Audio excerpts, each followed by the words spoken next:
अस्सलाम वालेकुम स्टूडेंट्स, उम्मीद करता हूँ आप सब खैरियत से होंगे और हमारे लेक्चर जो हैं वो आपको अच्छी तरह समझ आ रहे होंगे। तो यहाँ पे मैं आपसे रिक्वेस्ट करूँगा कि प्लीज़ हमारे इस चैनल को सब्सक्राइब कीजिए और साथ ही बेल का आइकन होगा उसे लाजमी दबाइएगा, क्योंकि उससे ये होगा कि हमारे हर आने वाले लेक्चर जो हैं आपको बआसानी मिल सकेंगे। और साथ ही वीडियो को लाइक करना मत भूलिएगा, दोस्तों के साथ शेयर कीजिए। तो चलें लेक्चर को स्टार्ट करते हैं। बैक्टीरियल सेल स्ट्रक्चर को हम पढ़े थे और बैक्टीरियल सेल स्ट्रक्चर के अंदर हमने डिफरेंट ऑर्गेनेलिस को अपने लास्ट लेक्चर्स के अंदर भी डिस्कस किया था। आज का जो हमारा टॉपिक है, आज हम मज़ीद जो बाकी ऑर्गेनेलिस बैक्टीरिया के सेल के अंदर रह गई थी उनको देखेंगे वन बाय वन। यहाँ पे आपको एक फिगर नज़र आ रही होगी। यहाँ पे आपको एक बैक्टीरिया का जो सेल है वो अंदर से दिखाया गया है कि उसके अंदर कौन कौन सी ऑर्गेनेलिस जो हैं वो पाई जाती हैं। अगर आप इसको गौर से देखें, मैं अपने मार्कर को रेड से यहाँ पे शो करूँगी आपको। यहाँ पे बाहर एक मेम्ब्रेन जो है वो आपको कैप्सूल के नाम से शो की जा रही है, जिसको हमने अपने लास्ट लेक्चर के अंदर भी देखा था। इसके अलावा इसके अंदर एक और मेम्ब्रेन है जो कि सेल वॉल है, यहाँ पे आपको नज़र आ रही है। सेल वॉल के अंदर की जो मेम्ब्रेन है वो आपको यहाँ दिख रही है, जो कि है सेल मेम्ब्रेन।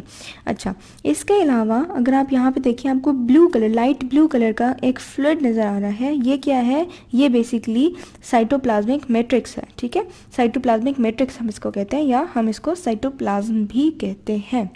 अच्छा, इसके अलावा आप इस साइटोप्लाज्म के अंदर छोटे छोटे यहाँ पे डॉट्स देख रहे हैं। ठीक है, ये क्या है? ये राइबोसोम्स हैं।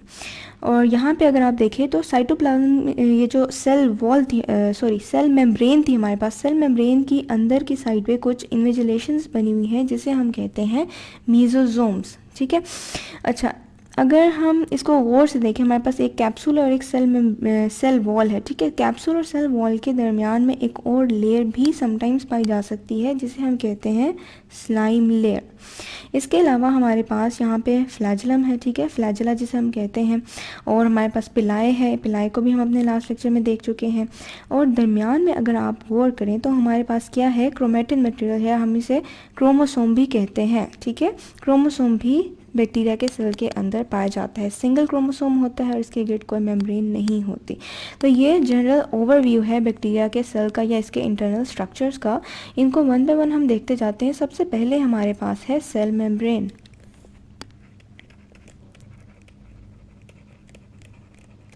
सेल मेम्ब्रेन की हमने अपने लास्ट लेक्चर में भी थोड़ी सा इसका जिक्र किया था। हमने कहा था कि सेल वॉल जो होती है वो सेल मेम्ब्रेन के ऊपर होती है। इसका मतलब है कि सेल मेम्ब्रेन जो है वो कहाँ है? It lies beneath cell wall. ठीक है, और सेल मेम्ब्रेन का काम क्या है? सेल मेम्ब्रेन का काम बेसिकली ये होता है कि इसने सेल को प्रोटेक्ट करना होता है और इसने बहुत सारी चीज़ों को सेल के अंदर से बाहर लेके जाने में हेल्प करना होता है। ठीक है, सेल मेम्ब्रेन को हम प्लाज्मा मेम्ब्रेन भी कहते हैं, प्लाज्मा मेम्ब्रेन। और इसका जो स्ट्रक्चर अगर हम देखें तो ये एक थिन सी लेयर होती है, थिन, फ्लेक्सिबल, और इसके इर्द गिर्द जो है वो साइटोप्लाज्म होता है, इसलिए हम कहते हैं इट्स अराउंड साइटोप्लाज्म। ठीक है, साइटोप्लाज्म के अराउंड चारों तरफ जो है वो सेल मेम्ब्रेन होती है। और ये क्या है? ये बहुत ही डेलिकेट होती है। ठीक है, it is very delicate in nature. इतनी डेलिकेट होती है कि अगर इसमें कोई इश्यू आ जाए, लाइक अगर ये डैमेज हो जाए, तो इससे पूरा सेल डिस्ट्रॉय हो जाता है, यानी कि बैक्टीरिया की डेथ भी कॉज हो जाती है। ठीक है, अच्छा, सेल मेम्ब्रेन, जब हम प्रोकैरियोटिक सेल को देख रहे हैं तो इसकी जो मेम्ब्रेन है वो डिफरेंट है फ्रॉम यूकैरियोटिक मेम्ब्रेन। ठीक है, डिफरेंट फ्रॉम यूकैरियोटिक मेम्ब्रेन। और वो किस तरह से डिफरेंट है? डिफरेंट इस तरह से है कि यूकैरियोटिक मेम्ब्रेन के अंदर हम जानते हैं कि कोलेस्ट्रॉल वगैरह यानी कि स्टीरोल्स पाए जाते हैं। तो जो बैक्टीरियल सेल मेम्ब्रेन है इसमें क्या होता है कि इट लैक्स स्टीरोल्स। और स्टीरोल्स में यानी कि एग्जाम्पल के तौर पे हम कोलेस्ट्रॉल को देख लेते हैं कि इसके अंदर कोलेस्ट्रॉल वगैरह नहीं होता। ठीक है, तो ये हमने इसके कुछ कैरेक्टरिस्टिक्स को देख लिया। अगर हम इसके फंक्शंस की बात करें कि सेल मेम्ब्रेन का बैक्टीरिया के अंदर क्या फंक्शन है, क्या रोल है जो कि प्ले हो रहा है यहाँ पे, तो बैक्टीरिया के सेल मेम्ब्रेन के दो फंक्शंस हैं। पहला काम तो ये है कि it regulates the transport of materials. ठीक है, regulates the transport of material, different चीज़ें जो सेल मेम्ब्रेन से एक सेल के अंदर या बाहर जा रही हैं, तो सेल मेम्ब्रेन उसको रेगुलेट करती है। ठीक है, हम कहते हैं regulates the transport of proteins, nutrients और शुगर एंड इलेक्ट्रॉन्स और इलेक्ट्रॉन्स के अलावा इसमें कुछ मेटाबोलाइट्स भी आ जाते हैं, एंड मेटाबोलाइट्स एक्सेट्रा। ठीक है, इस तरह के डिफरेंट मटेरियल जो है वो पास करता है, तो वो उसको रेगुलेट करिए सेल मेम्ब्रेन। अच्छा, दूसरी जो इसकी फंक्शनैलिटी है वो क्या है कि इसमें कुछ एंजाइम्स होते हैं जो कि रेस्पिरेशन में हेल्पफुल होते हैं। ठीक है, इट कंटेन्स एंजाइम्स, और वो एंजाइम्स क्या करते हैं, they are useful for respiration. ठीक है, रेस्पिरेटरी एंजाइम्स जो हैं वो इसके अंदर पाए जाते हैं। तो ये हमने देख लिया सेल मेम्ब्रेन को। इसके बाद नेक्स्ट हम एक और ऑर्गेनेली को देख लेते हैं जो कि है साइटोप्लाज्मिक मैट्रिक्स। Cytoplasmic matrix. अब अगर इस फिगर के अंदर आप इसको देखें, साइटोप्लाज्मिक मैट्रिक्स हमने किससे कहा था, हमने कहा था कि जो ब्लू सा आपको यहाँ पे मटेरियल नज़र आ रहा है ये है साइटोप्लाज्मिक मैट्रिक्स। ठीक है, अच्छा, हम जैसे प्रोकैरियोटिक सेल को वन बाय वन इसकी ऑर्गेनेलिस को देखते जा रहे हैं, हमें ये चीज़ तो क्लियर हो गई है कि प्रोकैरियोटिक सेल में कोई भी मेम्ब्रेन बाउंडेड ऑर्गेनेली तो है नहीं। ठीक है, अब जब हम साइटोप्लाज्मिक मैट्रिक्स की बात करते हैं तो हम जानते हैं कि साइटोप्लाज्मिक मैट्रिक्स के अंदर ना तो कोई मेम्ब्रेन बाउंडेड ऑर्गेनेली है, नो मेम्ब्रेन बाउंडेड ऑर्गेनेली, और ना ही इसके अंदर साइटोस्केलेटन है जो कि आमतौर पे यूकैरियोटिक सेल के अंदर पाया जाता है। ठीक है, अब साइटोप्लाज्मिक मैट्रिक्स के अंदर होगा क्या। साइटोप्लाज्मिक मैट्रिक्स बेसिकली हम इसे कहते हैं, ये कहाँ पाए जाते हैं, ये हमारे पास जो सेल मेम्ब्रेन है यानी कि जिसे हम प्लाज्मा मेम्ब्रेन कहते हैं, प्लाज्मा मेम्ब्रेन और न्यूक्लियाइड के दरमियान में पाई जाती है। It is present between plasma membrane and nucleoid. अब न्यूक्लियोइड और प्लाज्मा मेम्ब्रेन के दरमियान में जो भी मटेरियल होगा उसे हम कहेंगे साइटोप्लाज्मिक मैट्रिक्स। अच्छा, ये किससे मिलके बने, ये एक जेल लाइक सब्सटेंस होता है, और इसका काम क्या होता है, इसका काम ये होता है कि सेल के अंदर जितने भी कॉन्स्टिट्यूएंट्स हैं वो या जितने भी ऑर्गेनेलीज हैं वो इजीली मूव कर सकें। ठीक है, तो यही वजह है कि स्मॉल मॉलिक्यूल्स हैं वो बहुत इजीली, बहुत ही रैपिडली इसके अंदर मूव करते हैं। अच्छा, प्लाज्मा मेम्ब्रेन और उसके अंदर जो कुछ भी होता है उसको कलेक्टिवली हम कहते हैं प्रोटोप्लास्ट। ठीक है, इसको भी हम मेंशन कर देते हैं, प्लाज्मा मेम्ब्रेन यानी कि जिसे हम सेल मेम्ब्रेन भी कहते हैं, प्लस इसके साथ साथ everything that is with in it, everything with in लिख देते हैं इसे हम, जो कुछ भी उसके अंदर है उस पूरे को कलेक्टिवली हम क्या कहते हैं, इसे हम कहते हैं प्रोटोप्लास्ट। प्रोटोप्लास्ट। ठीक है, अब प्रोटोप्लास्ट को अगर हम कंसीडर करें तो साइटोप्लाज्मिक मैट्रिक्स जो है वो प्रोटोप्लास्ट का एक मेजर कंपोनेंट है। ठीक है, क्योंकि प्रोटोप्लास्ट सेल के अंदर की तमाम चीज़ें प्रोटोप्लास्ट का हिस्सा हैं, तो इसलिए साइटोप्लाज्मिक मैट्रिक्स जो है एक बहुत बड़ा कंपोनेंट है प्रोटोप्लास्ट का। कुछ और स्ट्रक्चर्स भी पाए जाते हैं साइटोप्लाज्मिक मैट्रिक्स के अंदर, और वो स्ट्रक्चर्स क्या हैं उनको भी हम देख लेते हैं। हम इनको अदर स्ट्रक्चर मेंशन कर देते हैं, अदर स्ट्रक्चर्स। और वो अदर स्ट्रक्चर्स क्या हैं, कुछ और स्ट्रक्चर्स के अंदर हमारे पास एक तो क्रोमेटिन आ जाता है, क्रोमेटिन मटेरियल।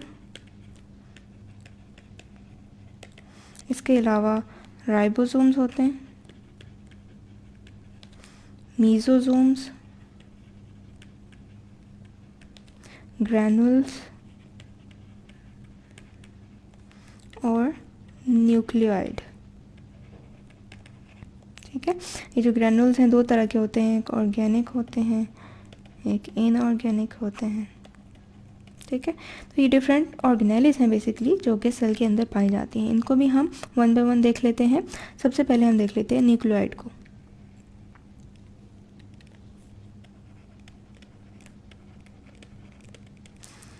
जैसा कि हम जानते हैं कि नॉर्मली यूकैरियोटिक सेल के अंदर एक न्यूक्लियस होता है जो कि एक सेंटर में एक स्ट्रक्चर होता है, पाया जाता है, और उसका काम क्या होता है, हम उसे कहते हैं कि वो ब्रेन ऑफ सेल भी है। ठीक है, और उसके अंदर क्या होता है, जेनेटिक मटेरियल जैसे कि डीएनए या आरएनए पाया जाता है, और वो डीएनए और आरएनए क्या करता है कि जेनेटिक इन्फॉर्मेशन कैरी करता है। अब जब हम बैक्टीरियल सेल की बात कर रहे हैं तो हम कहते हैं कि बैक्टीरियल सेल जो है it lacks, bacterial cell lacks chromosome and nuclear membrane, ठीक है। बैक्टीरियल सेल के अंदर ये चीज़ें नहीं हैं। तो अब जो ये चीज़ें नहीं हैं, तो जो जेनेटिक मटेरियल है, जैसे कि हमारे पास डीएनए या आरएनए है, वो किस फॉर्म में पाया जाता है? वो स्कैटर्ड होता है, ठीक है। हम कहते हैं कि DNA is present in the centre of cell. कहाँ है? सेंटर ऑफ सेल में है, सेल के दरमियान में है, लेकिन ये स्कैटर्ड फॉर्म में है, ठीक है। अब ये जो डीएनए है, इसको अगर हम मज़ीद डिटेल में देख लें कि किस तरह का डीएनए है, हम कहते हैं कि नॉर्मली बैक्टीरिया के सेल के अंदर एक सिंगल सर्कुलर डीएनए पाया जाता है, सर्कुलर डीएनए, और इस डीएनए के 2 स्ट्रैंड्स होते हैं, विद 2 स्ट्रैंड्स, ठीक है। इस तरह का एक डीएनए जो है वो इसके अंदर पाया जाता है। और डीएनए के किस फॉर्म में होता है? बेसिकली एक लंबा सा, एक लॉन्ग सा डीएनए होता है, और वो डेंस इरेगुलर शेप का, डेंस शेप का पाया जाता है, और वो इकट्ठा होता है, एग्रीगेट सा हुआ होता है, जिसको हम कलेक्टिवली हम इसे कहते हैं क्रोमेटिन, ठीक है। यानी कि लार्ज सा डीएनए है हमारे पास, और वो लार्ज डीएनए जो है वो टाइटली फोल्ड हुआ है।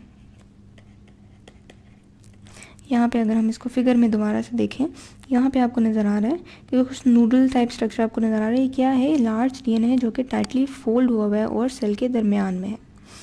ओवरऑल बैक्टीरियल सेल की बात जब हम करते हैं तो हम कहते हैं कि बैक्टीरिया के अंदर सिंगल क्रोमोसोम है, और जब सिंगल क्रोमोसोम होता है तो हम उसे कहते हैं कि क्या है? ये हैप्लॉइड है, ठीक है। तो हम कहते हैं कि बैक्टीरियल सेल इज हैप्लॉइड, ठीक है, यानी सिंगल क्रोमोसोम है इसके अंदर। तो ये हमने देख लिया न्यूक्लियोटाइड को। इसके अलावा कुछ और स्ट्रक्चर जो कि सेल के अंदर पाए जाते हैं, उसके अंदर हमारे पास आ जाता है प्लाज्मिड। प्लाज्मिड क्या है? प्लाज्मिड जो है उसे हम कहते हैं, नॉर्मली हमारे पास क्रोमोसोम के साथ प्लाज्मिड पाया जाता है। प्लाज्मिड भी बैक्टीरिया सेल का एक पार्ट है। बहुत कम ऐसे सेल्स होते हैं जिनके अंदर प्लाज्मिड है, हर बैक्टीरियल सेल के अंदर प्लाज्मिड नहीं होता। और ये क्या है? एक सेल्फ रेप्लिकेटिंग सा स्ट्रक्चर होता है, सेल्फ रेप्लिकेटिंग स्ट्रक्चर। और ये है क्या? बेसिकली ये सर्कुलर डीएनए होता है हमारे पास, सर्कुलर डबल स्ट्रैंडेड डीएनए, ठीक है। तो मोस्टली क्या होता है कि क्रोमोसोम और डीएनए और प्लाज्मिड्स दोनों इकट्ठे पाए जाते हैं, क्रोमोसोम प्लस प्लाज्मिड्स, ठीक है। अच्छा, अब इसका काम क्या है? ये ग्रोथ वगैरह के लिए या मेटाबॉलिज्म के लिए हेल्पफुल नहीं होते।